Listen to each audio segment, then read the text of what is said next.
السلام علیکم۔ آپ کے اپنے چینل ناولس لائبریری میں آپ سب کا تہہ دل سے خوش آمدید کرتی ہوں۔ امید کرتی ہوں کہ آپ سب ٹھیک ہوں گے۔ الحمدللہ میں بھی ٹھیک ہوں۔ ہماری ناول کا نام ہے غم عشق کے حصار میں، مصنفہ عبیر حسن۔ وہ ابھی کامی، سعدی، عماد اور پاپا کے ساتھ جم سے ایکسرسائز کر کے اپنے روم میں فریش ہونے آیا تھا۔ ارکم ملک بھی اب تو ارتضیٰ کی ضد پر ریگولر مارننگ واک کے ساتھ جم میں ہلکی پھلکی ایکسرسائز کرنے لگے تھے۔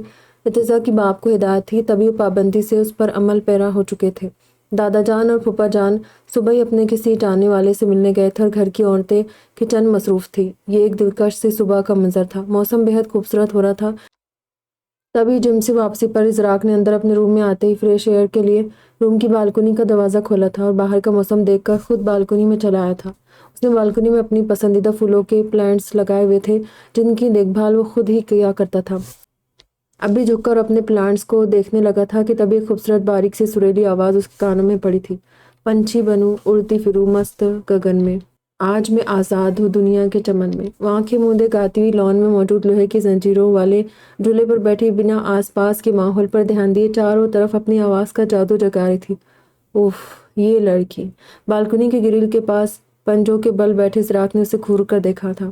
بس بے عادت صبح جلدی اٹھ گئی تھی۔ پھپھو سمیت گھر کی عورتیں بھی کچن میں موجود تھی، مگر وہ دیسی میڈونا ان کے ساتھ ہاتھ بٹانے کے بجائے لان میں بیٹھی سر بکھیر رہی تھی۔ کوئی ڈھنگ کا کام نہیں آتا اسے، بس سارے بے تکے کام کروا لو محترمہ سے۔ پاپا کے ساتھ اس دل نے بھی مجھے دھوکہ دے ڈالا، ورنہ اس بونگی شال میں سوائے احمق پن کے ہے ہی کیا؟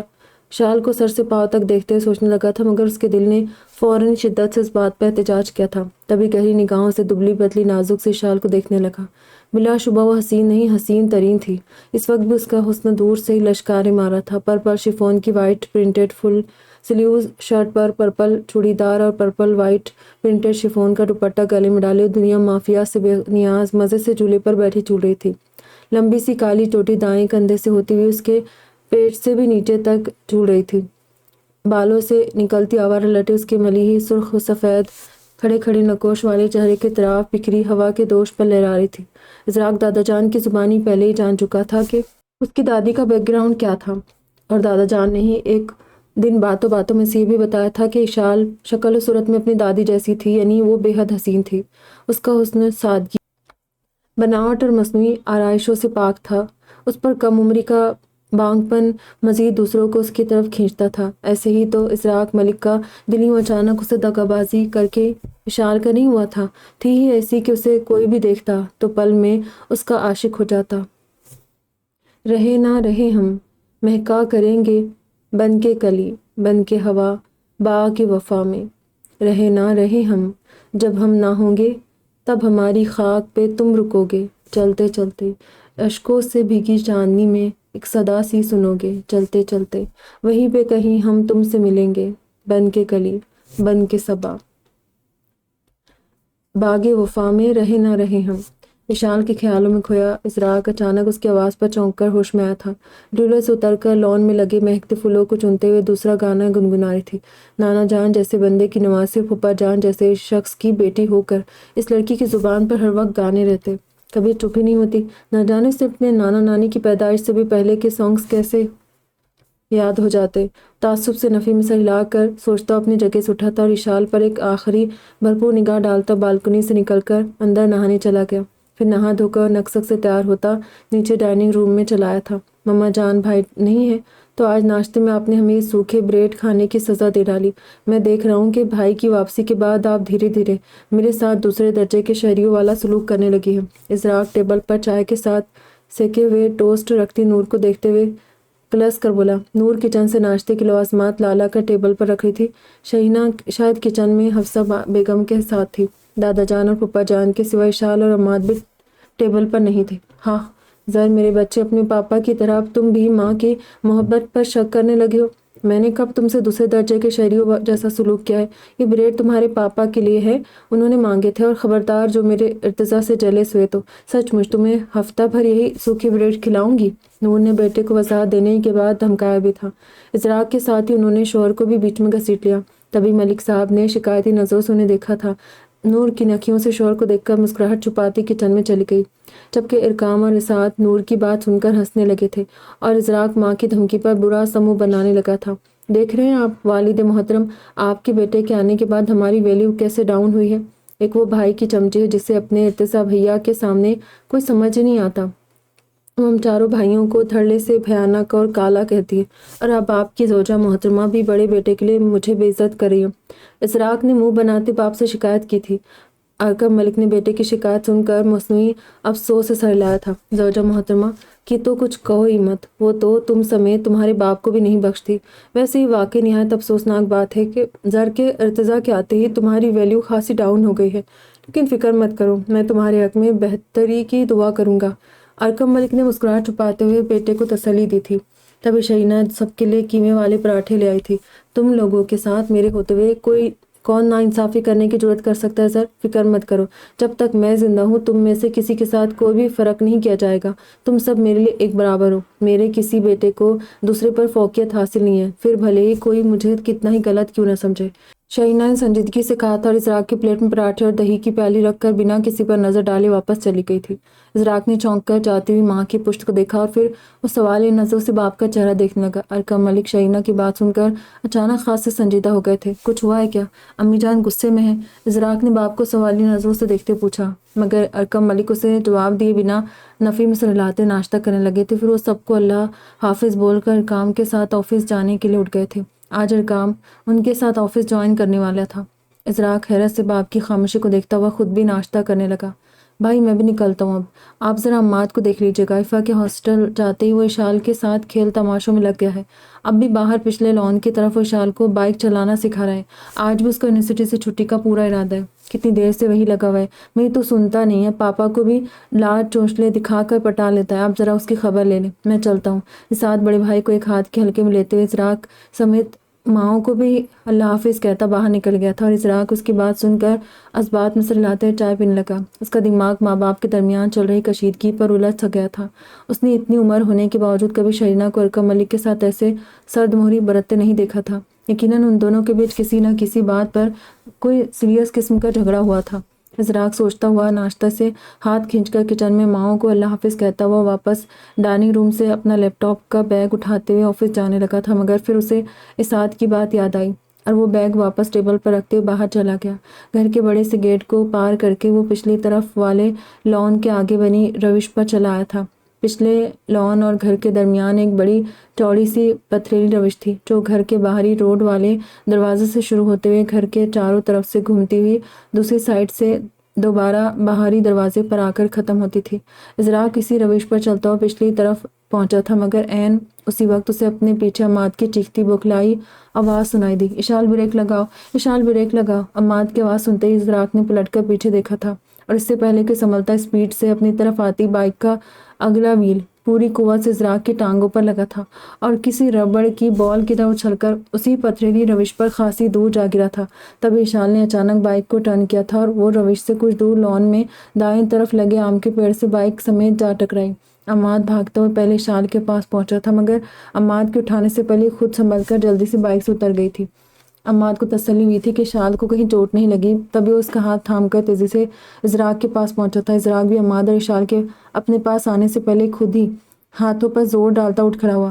عماد اور اشال نے ایک دوسرے کو دیکھتے خوفزدہ نظروں سے اپنے سامنے کھڑے اسراق کو دیکھا تھا، جس کے دونوں گھٹنوں کے آگے سے اس کا بلیک ٹراؤزر پھٹ گیا تھا اور پیشانی پر بھی نیل کے ساتھ گہرا زخم آیا تھا۔ شاید کونیوں پر بھی چوٹ لگی تھی، کیونکہ وائٹ شرٹ کی آستینوں پر لگی گھسٹ کی وجہ سے آستینیں پھٹ گئی تھی اور شرٹ پر خون چھلکنے لگا تھا۔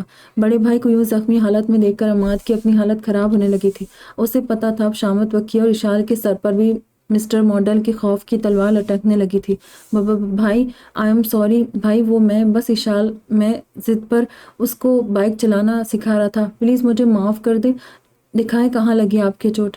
عماد ہکلا کر بولتے ہوئے آگے بڑھا تھا، مگر اسراق نے غصے سے اسے گھورتے ہوئے ہاتھ اٹھا کر بیچ میں ہی روک دیا تھا۔ بائک سے چابی نکال کر مجھے دو عماد، اور اسی وقت یونیورسٹی کے لیے روانہ ہو جاؤ، وہ بھی پیدل، ورنہ میرے ہاتھوں تمہارا بہت برا حشر ہوگا۔ آج کے بعد اس بائک کو ہاتھ نہیں لگاؤ گے تم، سمجھے؟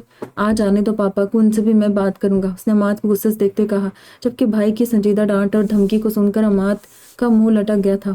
اور اس کا اترا چہرہ دیکھ کر اشال فوراً مدد کو آگے آئی تھی۔ مسٹر ماڈل، غلطی عماد کی نہیں میری ہے، یہ تو یونیورسٹی جا رہا تھا مگر میں نے اسے زبردستی روک لیا اور بائک چلانے کی ضد کرنے لگی۔ آپ پلیز اسے معاف کر دیں، آگے سے آپ کو شکایت کا موقع نہیں ملے گا۔ اشال کی شرمندہ سی آواز سن کر اشراق نے برہمی سے اسے دیکھا تھا۔ اسے کوئی سخت بات کہنا ہی چاہتا تھا کہ مگر تبھی اس کی نظر اشال کی دائیں کونی کی پھٹی آستین پر پڑی تھی جس سے بہتا خون اس کے ہاتھ تک آ رہا تھا، یعنی اشال کو بھی گہری چوٹ لگی تھی، جسے دیکھ کر اشراق لب بھینچ کر خاموش ہو گیا اور اس نے غصے سے گردن گھما کر اس بدتمیز موزوں بائک کی طرف بڑھا تھا جس نے اشال کو چوٹ پہنچانے کی غلطی کی تھی۔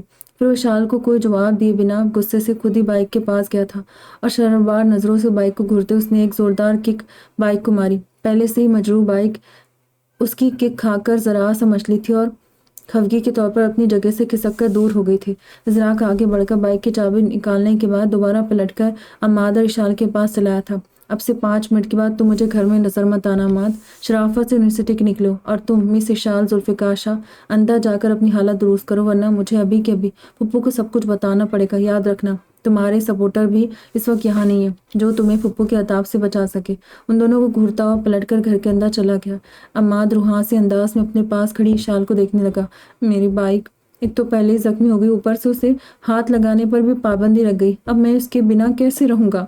تم نے اچھا نہیں کیا اشال، میں نے تمہیں کہا تھا کہ جلد بازی مت کرو، اسپیڈ ہلکی رکھو، بیلنس بنا کر چلاؤ، جلدی سے بریک کیسے لگاتے یہ بھی سمجھایا تھا مگر دیکھو تمہاری تیزی نے بھائی کو کتنا زخمی کر دیا۔ سزا کے طور پر مجھ قریب سے میری بائک کو بھی جدا کر دیا گیا۔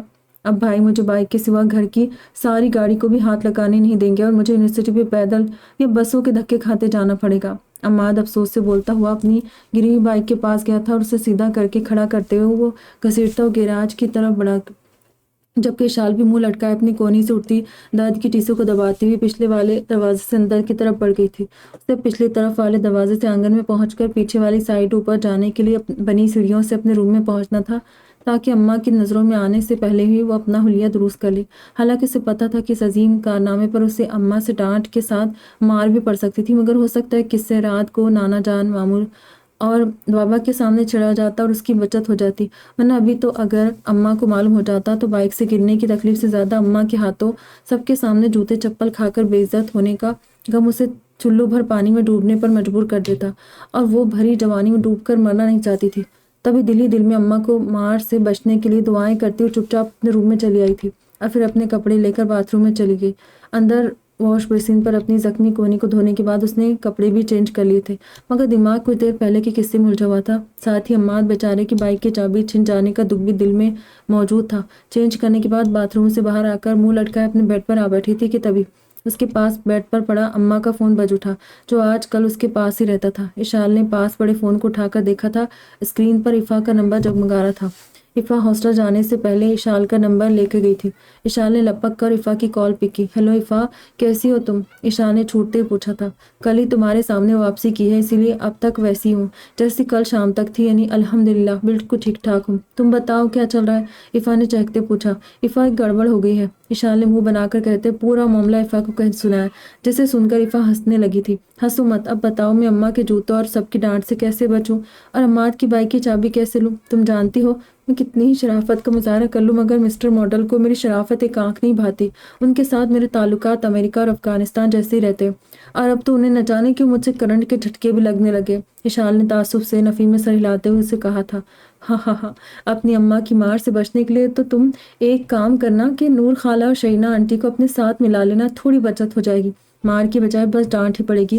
اور رہی چابی کی بات تو اس میں بھی زیادہ پریشانی کی بات نہیں ہے، تم ایک کام کرنا، تمہیں چھوتے ہی زر کو کرنٹ لگتا ہے نا، تو بس تم اسی کرنٹ کا فائدہ اٹھا کر عماد کی چابی زر کی قید سے نکلوا لو۔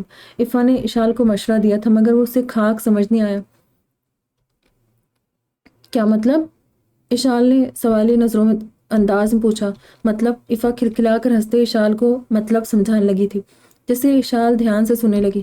گھٹنوں کی چوٹ میں ٹیسیں اٹھ رہی تھی اور سر بھی دکھ رہا تھا، تبھی ایک ہاتھ سے اپنی پیشانی دباتے اوپر سیڑھیوں کی طرف بڑھنے لگا تھا، مگر تبھی کچن سے نکلتی نور کی نظر اس پر پڑی۔ ہائے سر، میرے بچے، کیا ہو گیا بیٹا؟ تم لنگڑا کر کیوں چل رہے ہو؟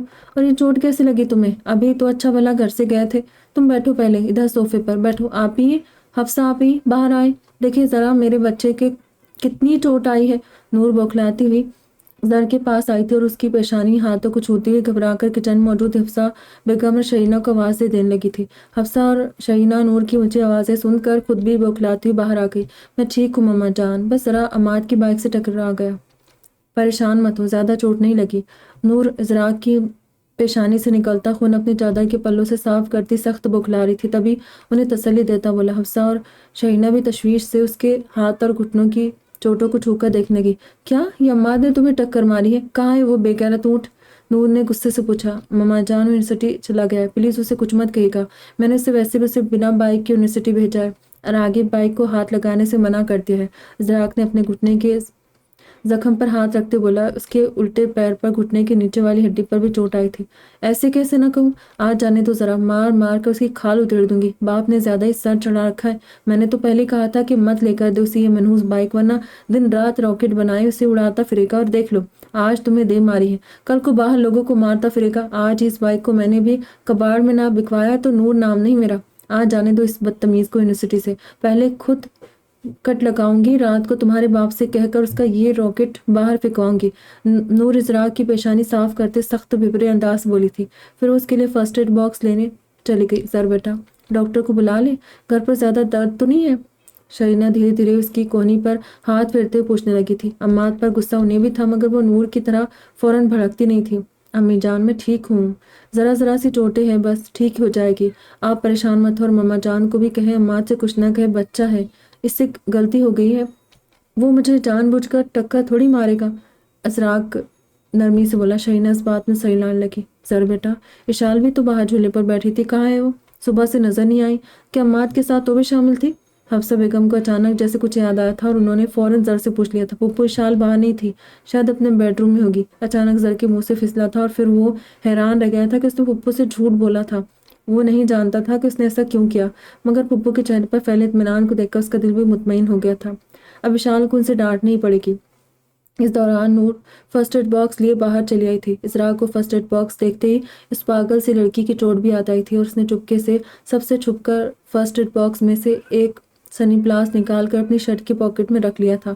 نور نے پہلے اس کی پیشانی کا زخم صاف کرتے ہوئے سر پر بینڈیج کی تھی، پھر دونوں ہاتھوں کے بعد ازراق کے لاکھ نہ کرنے پر گھٹنوں کے زخموں کی بھی بینڈیج کر دی تھی اور خود اٹھ کر اپنے ہاتھ دھونے چلی گئی۔ سر بیٹا تم جا کر چینج کرو، میں ہلدی والا دودھ بھجواتی ہوں، اور آج تم آفس نہیں جاؤ گے سمجھے؟ اپنے پاپا کو کال کر دو۔ شہینہ بیٹے کے سر پر ہاتھ پھیرتے بولی اور اٹھ کر کچن میں چلی گئی تھی کہ تبھی اوپری سیڑھیوں سے خوفزدہ سی اشال جھجکتی ہوئی نیچے چلی آئی تھی اور اس نے صوفے پر زخمی بیٹھے ازراق کو ڈری سہمی نظروں سے دیکھا تھا، جس کے سر، ہاتھ اور گھٹنوں پر بینڈیج کی جا چکی تھی۔ ازراق کو خاموش بیٹھا دیکھ کر وہ دل میں اپنے بچاؤ کے لیے ہزاروں دعائیں مانگتی حفصہ بیگم کی طرف بڑھ گئی تھی۔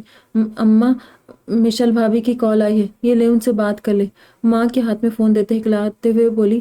ساتھ اس نے ماں کے چہرے کے تاثرات بھی دیکھے، مگر اماں کے چہرے پر کہیں غصہ تو دور ہلکی سی شکن تک نہیں تھی، بلکہ تو اس کی طرف متوجہ بھی نہیں تھی۔ وہ سر کے اوپر نظر بد کی دعا پڑھ کر پھونک رہی تھی۔ دعا پڑھ کر انہوں نے خاموشی سے اس بات میں سلاتے اشال کے ہاتھ سے فون لیا اور بہو سے بات کرتی ہوئی اپنے روم کی طرف بڑھ گئی۔ اماں کا اتنا نارمل ری ایکشن دیکھ کر اشال کا منہ حیرت سے کھلا رہ گیا تھا۔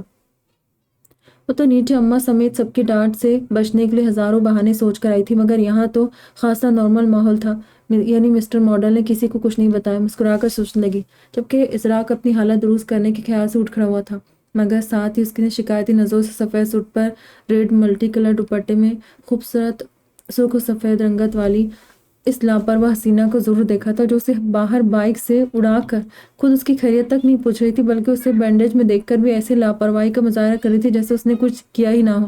اپنی چوٹ پر لگا لینا۔ جیب سے سنی پلاس نکال کر اشال کے سامنے پڑی ٹیبل پر ڈالتے سیڑھیوں کی جانب بڑھ گیا تھا، اور اشال نے ایک بار پھر حیرت سے سیڑھیاں چڑھ کر اوپر جاتے ازراق کو دیکھا تھا۔ یہ مسٹر ماڈل کو کیسے پتا چلا میری چوٹ کا؟ خیر مجھے کیا، میں تو اماں کی ڈانٹ پھٹکار سے بچ گئی نا۔ لاپرواہی سے کندھے اچکا کر زیر لب بڑبڑائی تھی اور اس نے اپنی دکھتی کونی کی چوٹ پر پلاس لگا لیا تھا۔ پھر گنگناتی ہوئی ممانی کے پاس کچن میں چلی آئی۔ ممانی ایک شیشے کے گلاس میں دودھ ڈالے اس میں ہلدی ملا رہی تھی، ساتھ ساتھ ملازمہ کو دن کے کھانے کی تیاری کے لیے چاول وغیرہ صاف کرنے کی ہدایت دے رہی تھی۔ ممانی جان آج کھانے میں کیا بن رہا ہے؟ کیا میں کوئی مدد کروں؟ اشال شرینہ بیگم کے پاس جا کر خوش دلی سے بولی۔ میری جان کوئی مدد نہیں چاہیے، تمہاری پسند کا یخنی پلاؤ بن رہا ہے، ساتھ ہی چپلی کباب اور آلو گوشت بھی میں بنا رہی ہوں۔ حفصہ آپ ہی خود ذوالفقار بھائی جی اور زر کے لیے میٹھا بنا رہی ہے۔ دراصل زر کو بھی اپنے پاپا ارتضیٰ کی طرح میٹھے کا بہت شوق ہے، اس لیے دن میں آفس میں ان لوگوں کے لیے جب لنچ کا ٹفن جاتا ہے تو اس میں میٹھا ضرور ہوتا ہے۔ اچھا سنو بیٹا، تم ذرا یہ دودھ اوپر زر کو دے آؤ، اس کے بہت چوٹ لگی ہے۔ عماد نے اپنی بائک سے اسے ٹکر مار کر گرا دیا ہے۔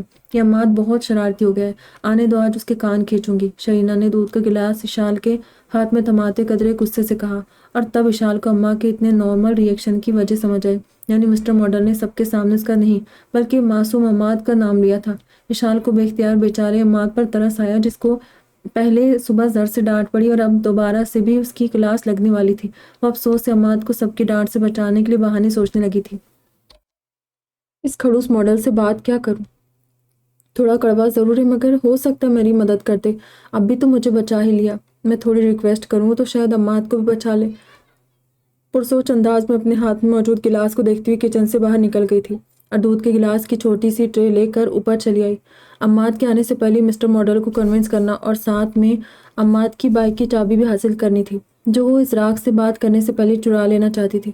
جس دن سے ازراق نے اسے ڈانٹا تھا تب سے اس نے ازراق کے روم تو دور اس لائن میں بنے دوسرے رومز کی طرف بھی نظر اٹھا کر نہیں دیکھا تھا، مگر آج اس کا اپنا مطلب تھا، اس لیے جانا تو تھا۔ حالانکہ دل ہی دل میں ڈر بھی لگ رہا تھا کہ پچھلی بار چائے لے کر اس کے روم میں گئی تھی، مگر احسان فراموش ماڈل نے اسے تھینکس کہنے کی بجائے اس کی بے عزتی کر گیا تھا، اور آج وہ اس کے لیے دودھ لے کر جائے تھی۔ اگر اس بار بھی اسے کچھ کہہ دیتا تو یہ گرم دودھ منہ پر پھینک دوں گی، کڑوے ماڈل کے۔ اشال نے غصے سے دانت پیستے ہوئے سوچا تھا، مگر عماد کا کیا ہوگا؟ اچانک اس کے دماغ نے اسے الرٹ کیا تھا۔ وہ منہ بنا کر اپنی جارحانہ سوچ پر لعنت بھیجتے ہوئے دل ہی دل میں مختلف پلان بناتی ازراق کے روم کے دروازے کے باہر کھڑی ہو گئی۔ کانوں میں کچھ دیر پہلے ایفا کی دی گئی ہدایت گونج رہی تھی۔ اس سے پہلے خاموشی سے ازراق کے روم میں جا کر اس کی سائڈ ٹیبل کے ڈراور سے چابیاں نکالنی تھی۔ ایفا نے اسے بتایا تھا کہ ازراق اپنی گاڑی کی چابیاں بھی بیڈ کی سائڈ ٹیبل پر ہی رکھتا تھا۔ چابیاں ہاتھ آتے ہوئے ازراق کو منانے کا کام سکون سے کر سکتی تھی۔ ایفا نے اسے یہ بھی کہا تھا کہ خاموشی سے پہلے چابیاں نکالنے کی کوشش کرے، اور اگر پکڑی جائے تو ازراق کو کرنٹ مار مار کر اس کے روم سے بھاگ نکلے۔ پھر بھی اگر بات نہ بنے تو کیس ماموں کی عدالت میں پیش کر دے، مگر وہ ماموں کے سامنے بات کرنے کا رسک لینے سے پہلے ہی خود کوشش کرنا چاہتی تھی۔ اسے عماد کے حق میں ازراق کو ہموار کرنا تھا، ورنہ رات ممانیوں سمیت ماموں بھی معصوم عماد کی جان کو آ جاتے۔ اس کے ارتضیٰ بھیا یہاں ہوتے تو اسے کوئی مسئلہ ہی نہ تھا، مگر اب اسے خود ہی کچھ کرنا تھا۔ تب وہ دل کڑا کر کے شیر کی کچھار میں آ گئی تھی۔ اس نے پہلے ذرا سا دروازہ کھول کر اپنی گردن اندر ڈال کر دیکھا۔ گردن اندر کرتے خوشبوؤں کا ایک تیز جھونکا شال کی ناک کے سے ٹکرایا تھا۔ اس نے گہری سانس بھر کر اس پیاری سی خوشبو کو اپنے سانسوں میں اتارا، پھر چاروں طرف نگاہ ڈالی۔ پورا روم خالی تھا۔ تبھی اس نے پہلے چابی چرانے کا ارادہ کیا تھا اور وہ دبے قدموں سے اندر چلی آئی۔ دودھ کا گلاس سامنے ٹیبل پر رکھتے ہوئے بلی کے چال چلتی ازراق کے بیڈ کی سائڈ ٹیبل کی طرف بڑھی تھی، اور پھر سامنے ٹیبل پر کالے چھوٹے سے گٹار میں لٹکتی عماد کی بائک کی چابی پڑی دیکھ کر اس کی آنکھیں چمکنے لگی۔ اس نے آگے بڑھ کر تیزی سے سائڈ ٹیبل پر رکھی چابی اٹھا لی تھی، پھر سیدھی ہو کر وہ جیسے ہی پلٹی تھی، اپنے عین پیچھے کھڑے ازراق کو دیکھ کر اس کا دل اچھل کر حلق میں آ گیا۔ تیز نگاہوں سے اشال کو گھور کر دیکھ رہا تھا، یعنی اس کی چوری پکڑی گئی تھی۔ اشال اس کی گھورتی نگاہیں خود پر جمی دیکھ کر چابی والا ہاتھ جلدی سے اپنی کمر کے پیچھے کیا تھا۔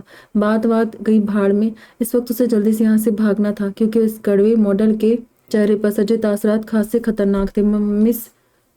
مسٹر ماڈل، وہ میں ہلدی والا دودھ لے کر آئی تھی، آپ کے لیے ممانی جان نے بھیجا تھا۔ وہ اکھلا کر بولتی کترا کر سائڈ سے باہر نکلنے لگی تھی، مگر ایک بار پھر ازراق اس کے سامنے آ کھڑا ہوا۔ چابی واپس رکھو پہلے۔ پھر ازراق نے اسے گھورتے تیز لہجے میں کہا، کون سی چابی؟ میرے پاس کوئی چابی نہیں ہے، بڑی صفائی سے مکر گئی۔ اچھا کون سی چابی؟ ہاں وہی چابی جو ابھی تم نے ٹیبل سے اٹھائی، شرافت سے اسے واپس ٹیبل پر رکھ دو اشال، ورنہ مجھ سے برا کوئی نہیں ہوگا۔ ازراق نے اس بار پھر اسے ڈپٹتے ہوئے کہا، میں نہیں دوں گی، غلطی میری عماد بیچارے کی نہیں، وہ تو بلا وجہ پھنس گیا ہے، آپ نے میرے بدلے کی سزا اسے دے ڈالی۔ اتنی گرمی میں بسوں کے دھکے کھاتے یونیورسٹی جائے گا اور پھر گھر آ کر ڈانٹ بھی کھائے گا۔ میں اپنی آنکھوں کے سامنے بیچارے ملیکی کے ساتھ نا انصافی ہوتے نہیں دیکھ سکتی۔ میں ماموں کو خود بتا دوں گی کہ آپ کو میں نے اڑایا تھا، پھر جو ہوگا دیکھا جائے گا۔ اور آپ کیسے بے رحم بھائی ہے، واقعی میرے بھیا جیسے ایک بھی کوالٹی نہیں ہے آپ میں۔ آپ کی جگہ میرے بھیا ہوتے تو کبھی اپنے چھوٹے بھائی کے ساتھ ایسا سلوک نہیں کرتے۔ کتنے جلاد صفت انسان ہیں آپ۔ اشال نے ہٹ دھرمی سے کہتے ہوئے دوبارہ سے باہر جانا چاہا تھا، مگر ازراق دوبارہ اس کے سامنے آ کھڑا ہوا۔ کیا میں جلاد ہوں؟ محترمہ اشال ذوالفقار شاہ، تم جانتی ہو ڈٹائی کی ساری حدیں تم پر آ کر ختم ہوتی ہیں۔ ایک تو مجھے اس بری طرح اڑا ڈالا، اوپر سے مجھے برا بھلا کہہ رہی ہو۔ اگر میں جلاد صفت ہوتا نا تو ابھی تمہاری پھپھو کے ہاتھوں چھترول ہو رہی ہوتی۔ پھپھو واقعی تمہاری ماں ہے، تبھی تو انہیں تمہارے سارے کرتوت پتہ ہے۔ انہوں نے مجھے زخمی دیکھ کر فوراً مجھ سے پوچھا تھا کہ تم تو عماد کے ساتھ موجود نہیں تھی، مگر میں نے تم پر رحم کھاتے ہوئے انہیں کہہ دیا کہ تم اپنے روم میں تھی۔ لیکن اب مجھے احساس ہو رہا ہے کہ واقعی غلطی ہو گئی مجھ سے، تم پر رحم کھانا ہی غلط ہے۔ پھپھو کو بتا دینا چاہیے تھا کہ مجھے عماد نے نہیں بلکہ تم نے اڑایا تھا، تب پتہ چلتا جب وہ میرے سامنے ہی تمہاری اس لمبی چٹیا کو پکڑ کر تمہاری کٹ لگاتی۔ لیکن دیر تو ابھی بھی نہیں ہوئی ہے، ٹھہر جاؤ، ابھی انہیں جا کر سب بتاتا ہوں تاکہ تمہیں ٹھیک سے پتہ چل سکے کہ میں کتنا جلاد ہوں۔ شال کو دھمکاتا دروازے کی طرف بڑھا تھا، جبکہ شال حیرت سے منہ کھولے اپنی جگہ کھڑی رہ گئی۔ اگر زر زیادہ ڈرامے کرے تو اپنے کرنٹ کو استعمال کرنا انہیں اتنے شوق لگانا کہ خود ہاتھ پیر جوڑ کر کہیں شال مجھے معاف کر دو۔ اشال کے کانوں میں اچانک ایفا کی آواز گونجی تھی، تبھی اس نے تیزی سے بھاگ کر پیچھے سے زر کے دونوں کندھوں کو تھام لیا۔ نتیجتاً ازراق واقعی زور سے اچھل پڑا، ساتھ اس نے پلٹ کر تنبیہ نگاہوں سے شال کو دیکھا تھا، مگر وہ ہوا کی طرح روم کے دروازے تک گئی تھی اور دروازہ لاک کر کے ازراق کی فرار کی راہوں کو مسدود کرتے ہوئے دروازے کے آگے کھڑی ہو گئی۔ دیکھو اشال، ہٹ جاؤ، مجھے باہر جانے دو، اور میرے پاس کیوں آ رہی ہو؟ مجھ سے دور رہو، تم بہت زور سے کرنٹ مارتی ہو، اس لیے میں نے تمہارے ہاتھ سے چابی لینے کی کوشش نہیں کی۔ مجھ سے دور رہو تم، سمجھی؟ بچاؤ کے طور پر دونوں ہاتھ آگے کیے الٹے قدموں سے پیچھے ہونے لگا تھا، ساتھ ہی شال کو وارننگ بھی دے رہا تھا، مگر وہ دونوں ایبرو جھکا کر شرارت سے مسکراتے اس کی طرف بڑھ رہی تھی۔ بہت بھڑکے مار رہے تھے نا مسٹر کڑوے ماڈل، اب بتاؤ گی آپ کو کہ اشال سے بہت پنگے لیے ہیں، مجھے پتا ہے۔ رعب جمایا، مجھ پر دھمکیاں دی، اب کر کے بتائے ذرا، میری شکایت کریں گے؟ چلے جائے، کہہ کر آئے نا اماں سے، جائے نا۔ وہ الٹے قدموں چلتے ازراق کے ساتھ خود بھی اسے پچکارتے ہوئے آگے بڑھی تھی، اور پھر اس نے لپک کر ایک بار پھر ازراق کے کندھے کو چھوا تھا، جو اب انہیں زور سے اچھل کر پیچھے ہوا تھا، اور پھر اپنے پیچھے بھاگتی شال کو اپنا بچاؤ کرنے کے لیے خود بھی روم میں گھومتے بھاگ کر دوبارہ بیڈ تک پہنچ گیا تھا۔ اشال بھی تیزی سے بھاگتے اس کے پاس پہنچی تھی، اور شرارت سے مسکرا کر اس نے بیڈ کے پاس کھڑے ازراق کے سینے کو چھوا تھا، اور وہ زور سے جھٹکا کھا کر پیچھے بیڈ پر جا گرا۔ ہاں، آپ اپنی طرز کے پہلے نمونے مسٹر کڑوے مکریلے، آپ کو مجھ سے کرنٹ آتا ہے، چے ویسے میں واقعی زور سے کرنٹ مارتی ہوں، چل ایک بار پھر سے ٹیسٹ کرتی ہوں۔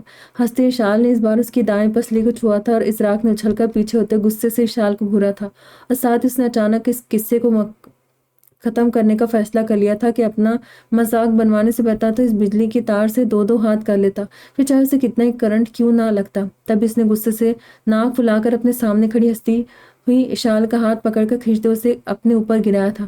پورے جسم میں سچ مچ کی ایک تیز ترین برقی رو دوڑ گئی تھی، مگر اس بار اچھل کر پیچھے ہونے کے بجائے ضبط کرتے ہوئے اشال کے وجود کو اپنے حصار میں جکڑ کر آنکھیں موند گیا تھا۔ تیز ترین کرنٹ کے بعد اچانک سکون و سرشاری کی لہر پورے جسم میں دوڑ گئی تھی۔ اشال کے وجود کی نرمیوں کو اس سے پہلے بھی محسوس کر چکا تھا، اور تبھی سے شوق کھانے کا سلسلہ بھی شروع ہوا تھا، مگر آج دوبارہ اسی کو اپنی باہوں میں سمیٹ کر وہ اس سلسلے کو روک دینا چاہتا تھا۔ اور پھر واقعی ایک تیز ترین جھٹکا لگنے کے بعد اشال کے اچانک کرنٹ ختم ہو گیا تھا۔ نتیجتاً ازراق نے مضبوطی سے جکڑے اشال کے وجود کو خود میں سمیٹنے کی کوشش کرتے اسے اپنے ساتھ قریب کیا تھا، مگر اشال کے شدید ترین احتجاج پر اس نے چونک کر آنکھیں کھولی۔ چھوڑے مجھے مسٹر ماڈل، ورنہ اس بار اتنا تگڑا شوق لگاؤں گی کہ سنبھل نہیں سکیں گے۔ چھوڑے مجھے، کیا ہڈیاں توڑیں گے میری؟ شال اپنے کمر کے گرد بندھے اس کے بازوؤں کو کھولنے کی کوشش کرتی چلانے لگی۔ خاموش، ایک دم خاموش ہو جاؤ، خبردار جو ایک لفظ بھی مزید کہا تو۔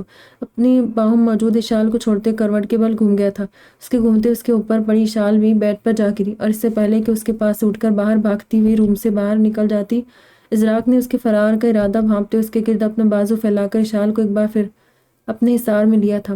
اب غور سے میری بات سنو اشال ذوالفقار شاہ، تمہیں پہلی بار چھونے سے جو ارتعاش میرے رگو پے میں سرایت کر گیا تھا، آج وہ دوسری بار تمہارے وجود کی نرمیوں کو دوبارہ محسوس کرتے ہوئے ختم ہو چکا ہے۔ اب تم مجھے کتنا ہی چھوؤ، مجھے کرنے لگے گا، اور اب سے تم بھی اپنا مائنڈ میک اپ کرنا شروع کر دو۔ تمہاری پہچان بدلنے والی، بہت جلد تم اشال ذوالفقار شاہ سے مسز اشال ازراق ملک بن کر میری زندگی میں آنے والی ہو۔